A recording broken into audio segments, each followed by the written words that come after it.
তখন ওই পাশ থেকে অবয়বটা বলে, আমার কোনো দোষ নেই, আমাকে এমনি মেরে ফেলা হয়েছে। আমি ছিলাম এই মসজিদের আগের ইমাম। আমাকে যে হত্যা করা হয়েছে এটা কেউ জানে না। তারপর সেই অবয়বটা পূর্বের সব ঘটনাগুলো খুলে বলে। আসসালামু আলাইকুম, আশা করছি সকলে বেশ ভালো আছো। আজকে তোমরা শুনছো আর্তনাদের 19 নম্বর এপিসোড। আজকের ঘটনা হলো মসজিদের পুরনো কবরস্থানের ভৌতিক ঘটনা। পুরো ঘটনা শুনবে, আশা করছি ভালো লাগবে। তোমরা যদি তোমাদের ঘটনা পাঠাতে চাও তাহলে মেইল করো artonath9@gmail.com অথবা ফেসবুক পেজের ইনবক্সে ঘটনা লিখে পাঠাও। আজকে আর বেশি কথা না বাড়িয়ে ঘটনায় চলে যাচ্ছি। ঘটনা যেমন শুনেছি ঠিক তেমন করেই বলছি। সালটা 2007। গ্রামের নাম কিছু কারণে হাইড রাখছি। তখন আমাদের একটা গ্রাম মিলে একটা মসজিদই ছিল। তখন কেউ মারা গেলে মসজিদের কবরস্থানেই দাফন করা হতো।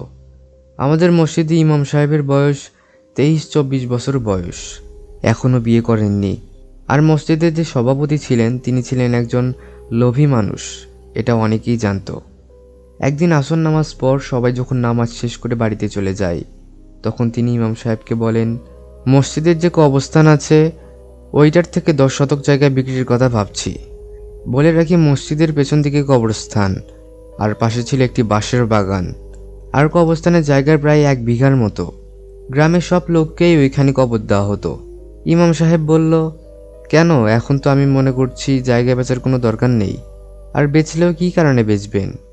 তখন সভাপতি সাহেব কোনো উত্তর দিতে পারেননি। তখন বললেন, আপনাকে বলতে আসাই আমার ভুল হয়েছে। যাই হোক, আপনি এর মধ্যে মাথা গলাতে আসবেন না। এরপর সভাপতি সাহেব বাড়িতে চলে আসে। তারপর সাথে 2-1জনকে নিয়ে জায়গা নেওয়ার মতো পার্টি খুঁজতে থাকে, কিন্তু জায়গা নেওয়ার মতো কোনো লোক খুঁজে পাচ্ছিল না। এইভাবে অনেকটা দিন কেটে যায়। অবশেষে একজনকে জায়গা নেওয়ার মতো পাওয়া যায়। লোকটা জায়গা নেওয়ার কথায় মোটামুটি রাজি হয়। এরপর বলে, ওই মসজিদের ইমাম সাহেব আমার বন্ধু, ওনার সাথে পরামর্শ করে আপনাকে বরং কালকে ফাইনাল কথা বলবো। এই কথা শুনে সভাপতি বলল, আরে এতে ওনার সাথে কথা বলার কি আছে? লোকটা বলল, তার থেকে একবার জায়গাটা সম্পর্কে শুনি। সভাপতি লোকটাকে অনেক কথা বলার পরে ইমামের কাছে যাওয়া থেকে বাধা দিতে পারল না, কারণ সভাপতি জানতো লোকটা যদি ইমাম সাহেবের কাছে যায় তাহলে তিনি জায়গা নিতে মানা করবেন। সভাপতি সাহেব লোকটাকে জিজ্ঞেস করল, কখন যাবেন ইমাম সাহেবের সাথে দেখা করতে? লোকটা বলল, কাল সকালে যাব, আর বিকেলে আপনাকে ফাইনাল কথা জানাবো। সভাপতি বাড়িতে চলে আসে, ভাবতে থাকে কিভাবে লোকটাকে ইমামের কাছে যাওয়া থেকে আটকানো যায়। এক পর্যায়ে তিনি ইমামকে মেরে ফেলার সিদ্ধান্ত নেন। তখন মাগরিবের সময় চলছিল। সভাপতি তার স্ত্রীকে বলল, ভালো মন্দ রান্না করো, হুজুরকে ভাত খাওয়াবো আজকে রাতে। তার স্ত্রী গরুর মাংস, মাছ রান্না করে। ওই পাশে সভাপতি গিয়ে ইমামকে দাওয়াত দিয়ে আসে, আর বলে, সকালে যে আচরণ করেছিলাম ওইটার জন্য মাফ করে দিয়েন। এশার নামাজ পর হুজুর যখন আসবে তার একটু আগে ভাতের মধ্যে কিছু একটা ঔষধ মিশিয়ে দেন। এরপর হুজুর আসে। খাওয়ার সময় কিছু হয়নি। খাওয়ার পর চলে যাচ্ছে এমন সময় মসজিদের সভাপতি পেছনে যান। যেতে যেতে মসজিদের সামনে গিয়ে হুজুরের মুখ দিয়ে ফেনা বের হয়ে কিছুক্ষণের মধ্যে তিনি মাটিতে পড়ে যান। তার কিছুক্ষণ পর সভাপতির সাথে থাকা 2জনকে নিয়ে হুজুরের দেহ মসজিদের কবরস্থানের বাঁশের বাগানের মধ্যে পুঁতে ফেলে। ফজরের সময় হুজুর নেই, জহরের সময়ও হুজুর নেই। সেইভাবে হুজুর নিখোঁজ হয়ে যাওয়ার পর মসজিদে নতুন হুজুর নিয়োগ দেওয়া হয়। নতুন হুজুর পুরনো হুজুরের রুমেই থাকতেন। প্রথম কিছুদিন কিছু হয়নি। ঘটনা শুরু হয় 5 দিন পর থেকে।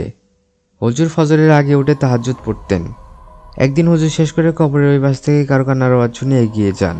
হুজুর কান্নার আওয়াজ শুনে এগিয়ে এসে দেখেন দূরের ওই কোনায় একটা কালো ছায়ার মতো অবয়ব, ওইখান থেকে আওয়াজ আসছে। হুজুর ওই দিকে এগিয়ে যান। কাছে যাওয়ার পর কিছু নেই। আর একটু সামনে যাওয়ার পর দেখেন দাফনের কাফন পরা একজন বসে আছে। হুজুর ছিলেন সাহসী, গিয়ে জিজ্ঞেস করলেন, আমি তোমার কোনো ক্ষতি করব না, তোমার কি হয়েছে, কাঁদছো কেন? তখন ওই পাশ থেকে অবয়বটা বলে, আমার কোনো দোষ নেই, আমাকে এমনি মেরে ফেলা হয়েছে। আমি ছিলাম এই মসজিদের আগের ইমাম। আমাকে যে হত্যা করা হয়েছে এটা কেউ জানে না। তারপর সেই অবয়বটা পূর্বের সব ঘটনাগুলো খুলে বলে। কথা শেষ হলে ইমাম সাহেব ওই অবয়বটাকে তার দিকে তাকাতে বলেন।